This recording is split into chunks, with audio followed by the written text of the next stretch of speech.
Let's be honest with each other for just a second. Most of us have thought about buying a Mac at least once in our life. The only reason why I would ever buy a Mac was because of its looks and not for its operating system. They're so aesthetically pleasing, yet I probably wouldn't be caught dead using the Mac OS. And it seems like ASUS had the same idea. This is the ASUS Zenbook 3, the MacBook clone that Windows users want without having to learn an entirely new OS. But can we call something a clone if it's better than the original? Let's find out.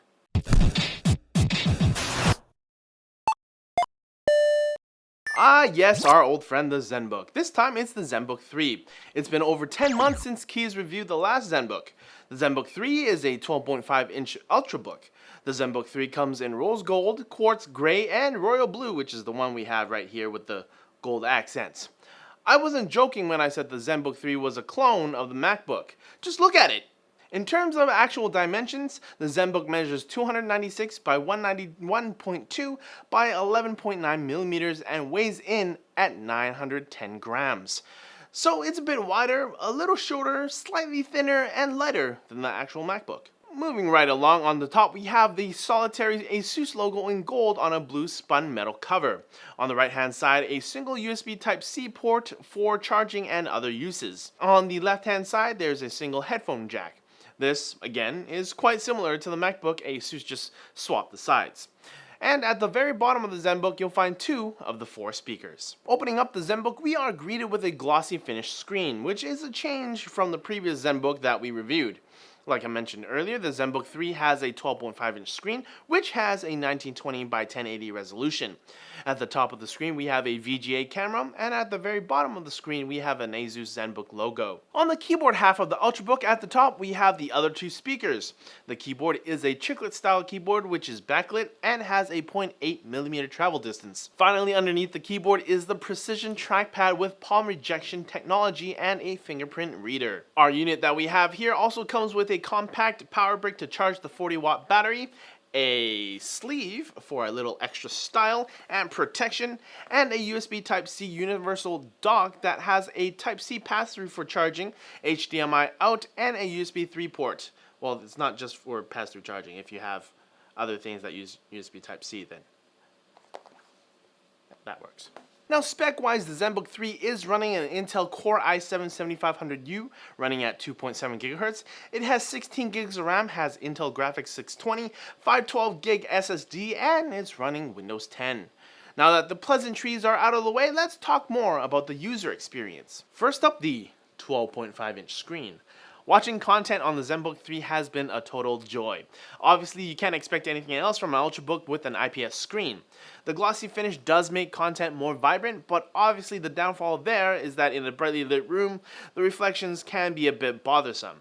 But that's just the nature of the beast. The one surprise that I had for the screen was the lack of touch. That's right, the Zenbook 3 does not support touch, which is a bummer. You think for the price that you're paying, it would have included a few more bells and whistles. And of course, when we talk about media consumption, we can't forget about the speakers on the Zenbook. ASUS teamed up with the team over at Harman Kardon and put these surprisingly decent and loud speakers in such a compact package. The speakers on the Zenbook 3 gets an A+ from me. Well, thumbs up. A+. Moving on to the keyboard. It's not my favorite keyboard out there. The chiclet keys on it just seem a little off to me. There's no other way I could describe it. But the backlighting was a nice touch. I however, did not like the location of the power button. It's right above the backspace key and next to the delete key. Now, I didn't actually hit the power button by accident when I was typing away on the script, but I'm just super paranoid that I might. So, that's a thing. Now the trackpad, there was nothing fancy here. The palm rejection technology worked fantastic. It supports all the smart gestures, and the fingerprint reader worked flawlessly.